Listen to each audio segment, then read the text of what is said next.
d'être résilient, d'être autonome. Puis c'est un outil aussi qui apporte une perspective démocratique, dans le sens que c'est nous qui décidons. Tu sais, si le gouvernement change puis décide que l'éducation c'est plus important, puis coupe dans l'éducation, puis nous on dit non, c'est important chez nous, puis on consolide des dons, des actifs pour assurer des revenus dans ce secteur-là. Donc ça nous permet de nous réaliser démocratiquement.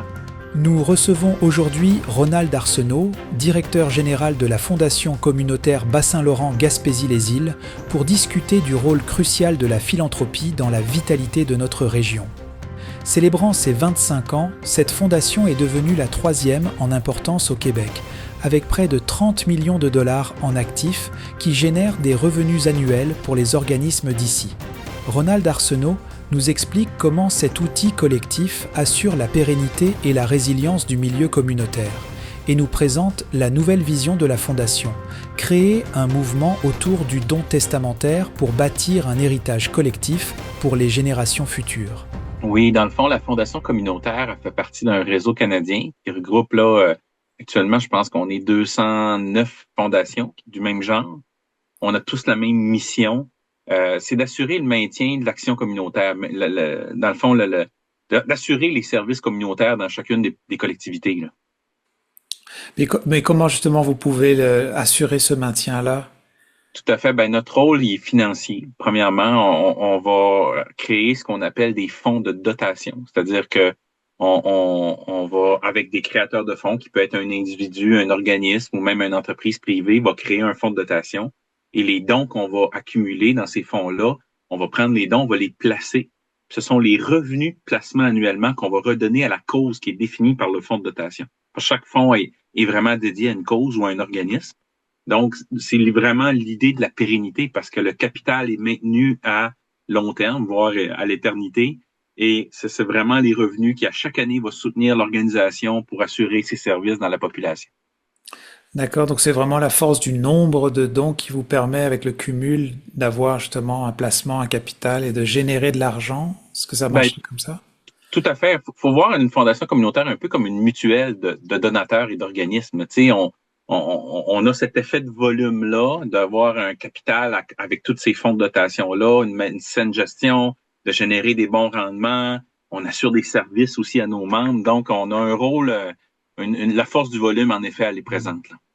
Quand je lisais un petit peu justement votre histoire, là, parce que vous avez fêté il y a pas longtemps vos 25 ans, justement, début octobre, où c'était décrit comme vous avez commencé dans un moment où c'était déjà un peu la crise dans les années 90, puis aujourd'hui, je ne sais pas si on peut nommer que on traverse une crise, mais c'est un moment quand même assez difficile en général pour les organismes et la communauté. Alors comment est-ce que vous arrivez à passer au travers quand même de ça ou d'avoir démarré de cette façon-là? Puis aujourd'hui, comment tu vois pour faire un peu un constat de la situation? Bien, tu sais, faut voir que la fondation a été créée là au début 2000, en effet, puis c'est issu un peu du ralliement Madelino-Gaspésien qu'il y avait eu dans les années 90. À ce moment-là, en effet, il y avait un chômage élevé, il y avait un exode rural, les jeunes qui partaient toutes des régions, il y avait beaucoup de préoccupations, puis lors de ce ralliement-là, qui a réuni quand même 8000 personnes à Chandler, là, c'est assez exceptionnel, là.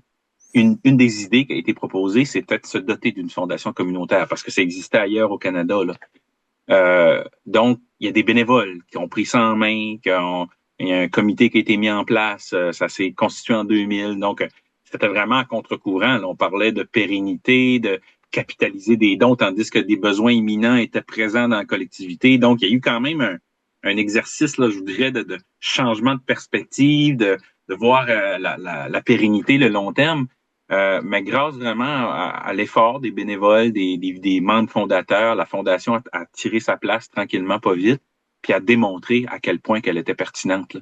C'est actuellement, on est rendu à près de 30 millions d'actifs. On génère à peu près plus d'1,5 million par année en termes de retombées, sans toucher au capital. Ce qui fait qu'on est le contributeur quand même le plus important, là, non gouvernemental, là, dans l'Est, là. Puis, ce qui est intéressant, c'est qu'on est la 3e fondation en importance au Québec. Il y a 11 fondations au Québec. On est la 3e en importance après Montréal et Québec. Puis, si on se met au prorata de la population, je vous dirais, on est peut-être pas mal dans les plus performants.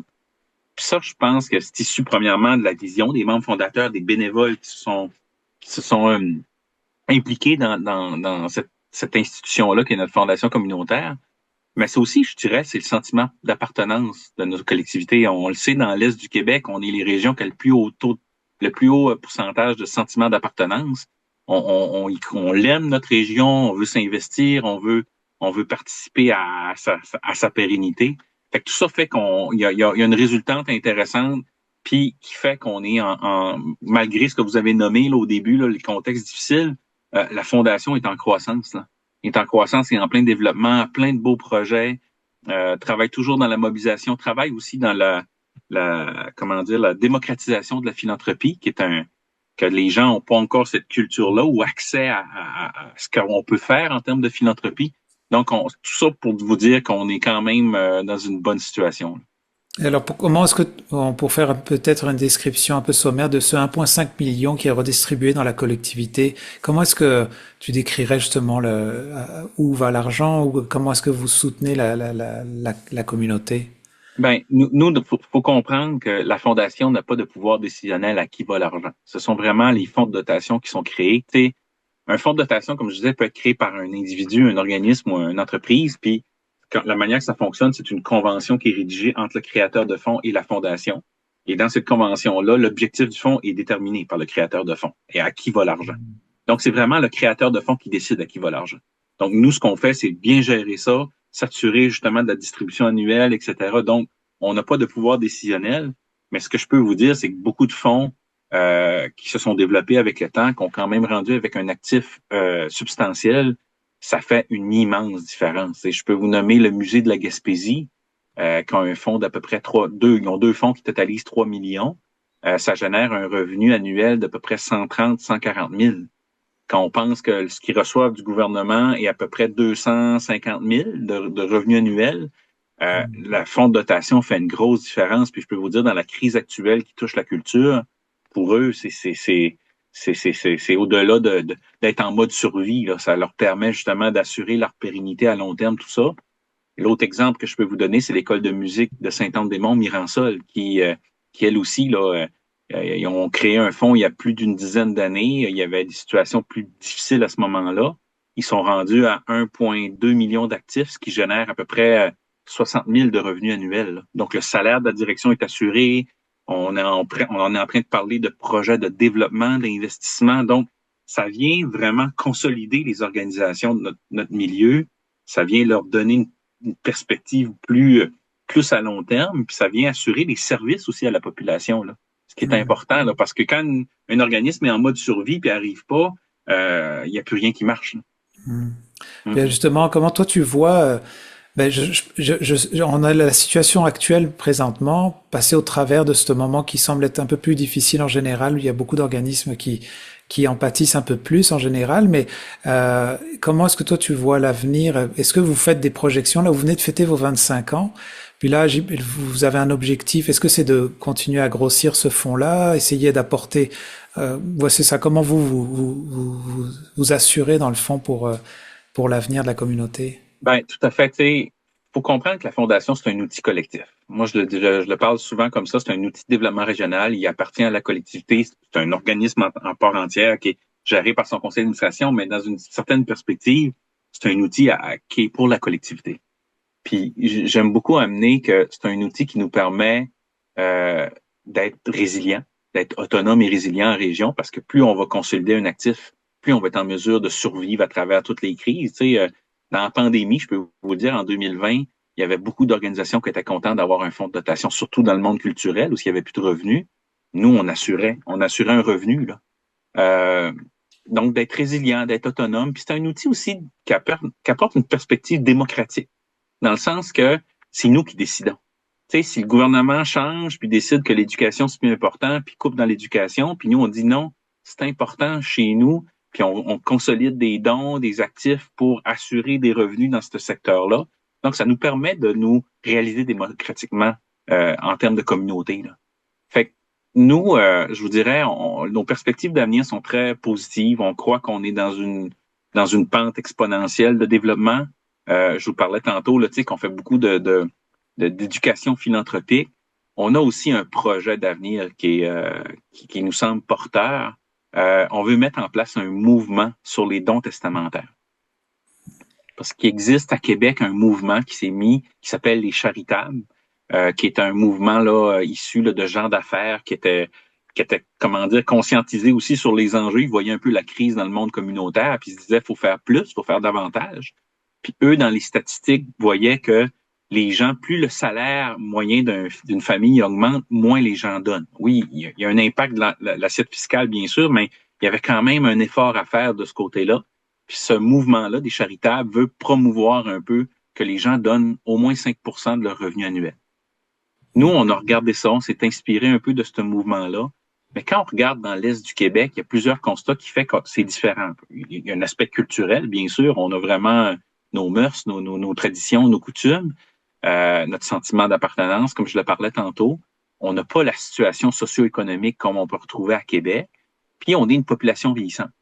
Puis le plus gros potentiel qu'on a, c'est les dons testamentaires. C'est notre patrimoine individuel, mais qui est en quelque sorte notre patrimoine collectif parce qu'on l'a. Notre patrimoine individuel, on l'a bâti à travers la collectivité, là. Puis, on l'a regardé du côté comptable, puis tous les comptables vont le dire, on peut tous donner facilement 5 à 10% de notre patrimoine sans nuire à notre patrimoine. Par des enjeux fiscaux, par des enjeux, là, la résidence secondaire va être imposée. En tout cas, je ne veux pas embarquer dans tous les éléments, mais on peut même protéger notre patrimoine en faisant un don de 5 à 10% à la collectivité. Donc, ce qu'on veut faire, c'est qu'on veut créer un mouvement qui va bâtir chez nous, culturellement, une tradition, un réflexe, que ça devienne inné, que quand je fais mon testament, oui, bon, je prévois la descendance, mon héritage à mes enfants, mais je prévois aussi un héritage à ma communauté. Parce que, en quelque sorte, c'est un héritage à mes petits-enfants.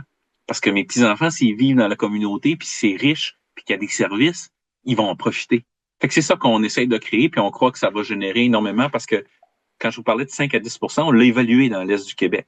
Si on donnait tous 5 à 10%, ça représenterait 30 millions de dons par année. Donc, oui, de quoi changer la donne là, pour beaucoup d'organismes. Intéressant. Donc, ça veut dire que ce patrimoine-là, là, ce que je comprends, c'est que le donateur serait quelqu'un qui recevrait un héritage. Et dans le fond, comment ce don-là serait redistribué dans la communauté si c'est après peut-être quelque chose qui peut être décidé par la fondation? Ben, c'est-à-dire que le mouvement en tant que tel, on va parrainer le mouvement. Ça sera pas ça appartiendra pas à la fondation. On veut que ça devienne vraiment un projet collectif, là.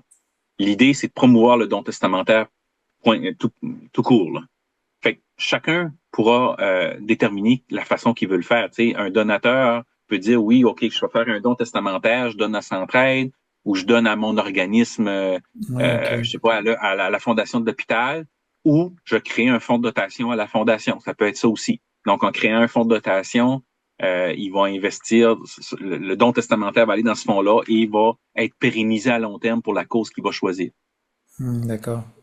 Intéressant. Donc, il y a quand même, ce que je comprends, c'est que c'est une solution qui pourrait pallier justement à passer à travers des moments difficiles. Ça a l'air vraiment intéressant de ce point de vue-là. Ben, moi, c'est vraiment, puis mon expérience, je suis à la fondation depuis 8 ans, on a vécu la pandémie. Puis, tu sais, quand mes administrateurs me parlent de la crise immobilière de 2008, la crise financière, tout ça, on le voit à quel point la fondation, ça devient un outil essentiel pour une collectivité pour justement être résilient. Puis s'assurer qu'ensemble, on va avoir des bons services, qu'on s'entraide, qu'on est capable que tout le monde en profite, là, d'avoir une richesse collective. Ça, on peut le voir comme ça, là. Puis je terminerai peut-être sur le point de la philanthropie parce que tu l'as soulevé à quelques reprises qu'il y a quand même une éducation qui se fait dans ce sens-là ou qu'en tout cas un souhait d'éduquer dans ce sens-là. Comment toi tu ferais un constat de la région justement? Tu parlais comment des fois selon les tranches de salaire ou des choses comme ça, il y a l'air d'y avoir un profil, mais dans le fond pour les gens dans notre région, puis est-ce qu'il y a moyen peut-être que les choses peuvent être différentes aussi? Comment toi tu vois ça? Ben, on est en plein changement. Je dirais, on est en plein bouleversement au niveau de la philanthropie parce que, il y avait un aspect culturel, OK? Comme un Canadien anglais versus un Canadien français donnait 3 fois plus pour un même revenu annuel, il y a longtemps. Parce que nous, les francophones, on était plus habitués dans la situation de l'État-providence. Que l'État se charge de tout. Mais là, on le voit, là, de plus en plus, les constats et plus là, les situations changent. Fait qu'on est en train, nous, la Fondation, puis d'autres partenaires, on est en train d'amener cette culture-là davantage, un peu comme les Canadiens anglais. Mais il y a aussi d'amener aux gens la façon de pouvoir agir en tant que philanthrope ou donner. Parce que tout ce qu'on appelle les dons planifiés, OK, les dons testamentaires en font partie, les dons en action, les dons de police d'assurance vie, il y a plein de façons de donner que les gens n'ont pas conscience encore, ou n'ont pas accès, ou n'ont pas pris connaissance. Puis nous, c'est ce qu'on est en train de faire. Fait on est en train de créer un bouleversement pour justement augmenter là, tout ce potentiel-là. Là. Ça veut dire qu'en fait, il y a toujours possibilité de donner. Des fois, on pense qu'on ne peut pas, mais peut-être qu'on pourrait. C'est tout à fait ça. C'est ce qu'on voit. Tu sais, la plupart des gens disent, oh, j'ai pas les moyens, tout ça, mais quand on regarde les possibilités, tu analyses comme il faut avec soit ton conseiller comptable, ton gestionnaire de patrimoine à la banque ou chez Desjardins, tu dis, ben, en effet, je peux donner et même ça devient même avantageux à long terme pour moi, là. Donc, c'est tout ça qu'on est en train de démocratiser là, dans l'éducation qu'on fait, autant aussi des individus, mais on a entamé là, depuis l'année passée des déjeuners-conférences avec les professionnels du milieu, les comptables, les notaires, les conseillers financiers. Fait que, comme je vous dis, là, on crée on crée un changement, là, une situation de bascule. Là. Puis pour terminer, je sais que vous avez fêté vos 25 ans là, il y a pas très longtemps. Comment avez-vous souligné justement moment-là? C'était vraiment une fête, en tout cas, là, ce qu'on nous rapporte de ceux qui ont participé, il y avait 200 personnes présentes. C'était nos membres, nos grands donateurs, nos partenaires de la Fondation. C'était un moment qu'on voulait célébrer avec eux parce que, comme je vous dis, ça a été quand même un lourd travail là, pour les bénévoles de mettre cette fondation-là en place dans une région éloignée, la situation économique qu'on connaît comparativement aux grands centres, etc. Donc, c'est quand même un exploit qu'on peut souligner. Puis ça a été très, très bien reçu. On a eu un événement vraiment remarquable avec plein de partenaires, avec des prestations. On a honoré les membres fondateurs. Je peux vous dire que pour moi, je le vois comme un point important dans l'histoire de la Fondation puis de notre collectivité parce que ce 25 ans-là, il représente beaucoup là, avec tout ce qu'on a fait, ce qu'on est rendu, puis où ce qu'on s'en va. Oui, c'est intéressant. Puis là, tu as nommé plusieurs fois bénévolat aussi, parce que souvent, on fait le lien, bah, il y a des gens qui font le don de leur temps aussi, puis il y en a qui font le don de l'argent. Je sais pas si c'est quelque chose que vous différenciez aussi ou comment vous voyez? Ben ça, si vous voyez, je sais pas si vous avez entendu parler dernièrement, là, il y a eu un lancement officiel de bénévoles de compétences, bénévoles Oui, d'expertise. oui. Ça, c'est un projet là, qu'on a fait de notre dernière planification stratégique. On entendait nos membres nous parler, de dire on a plein d'enjeux, on n'arrive pas, on manque de ressources. Oui, des ressources financières, mais on manque de ressources humaines. Toute la pénurie de main-d'œuvre faisait qu'il y avait un manque de personnel, d'expertise. Fait que là, on réfléchissait comment on peut amener la philanthropie encore plus loin. Parce que nos donateurs, oui, ils donnent de l'argent, ils ont une richesse, mais ils ont il y a une autre richesse qui est pas exploitée, qui est leur savoir. Tu sais, il y a des gens qui ont un savoir incroyable, un vécu, une expérience humaine immense. Puis comment on peut le mettre à profit de la collectivité? Fait qu'on on avait réfléchi à un projet, puis on a rentré en communication avec Bénévoles d'expertise qui était à Québec. Donc, on a commencé ça. Puis on a travaillé sur un projet pilote, etc. Puis on a réussi, là, le lancement officiel est fait. Donc, c'est un bénévole d'expertise. Son rôle, c'est de pouvoir faire du maillage entre un bénévole professionnel, si on peut dire, expert, et un organisme communautaire qui a des besoins X. Ça peut être en ressources humaines, en planification stratégique, en finance, etc. Donc, c'est vraiment d'aller chercher cette richesse-là et de la mettre à profit de notre milieu. Donc, pour moi, on est toujours dans la philanthropie. On est toujours dans la philanthropie, puis je le vois dans une perspective très structurante, parce que oui, on aide les organismes, mais on aide aussi nos aînés. Parce que la plupart, tu sais, un bénévole expert peut être un professionnel, peut être quelqu'un qui est toujours dans le milieu du travail, mais beaucoup d'entre eux sont des gens qui sont à la retraite, qui souvent sont en quête encore de sens, de se sentir utile dans la collectivité. Puis pour moi, cette approche-là est extrêmement nourrissante. Là. On vient aller valoriser cette richesse qu'ils ont, leur vécu. Puis ça vient, pour moi, tu sais, ça boucle la boucle d'avoir une communauté saine. Oui, ça sonne très complémentaire, hein. C'est une autre façon d'assurer aussi la pérennité Tout à fait. des organismes, pardon. En tout cas, merci beaucoup, Ronald, pour ton temps. Ça fait plaisir.